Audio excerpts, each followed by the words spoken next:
30 grams of protein. No protein powder. No blender. And it takes less than 5 minutes. If you're busy but still want high protein the simple way, this is for you. Most people think high protein means shakes and supplements. But whole foods can give you just as much protein and often keep you fuller for longer. Here's what you need. 1 cup of plain Greek yogurt. That alone gives you around 20 grams of protein. 2 tablespoons of natural peanut butter. That adds another 7 to 8 grams, plus healthy fats that make this snack more satisfying. 1 tablespoon of chia seeds. Small, but powerful. About 3 grams of protein, plus fiber and omega-3s. And a small handful of almonds for crunch, and an extra 3 to 4 grams of protein.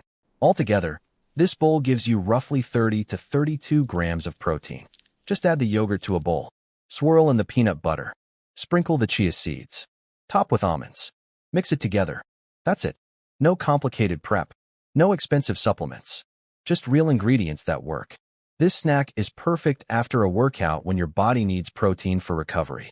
It's also great in the afternoon when you want energy without a crash.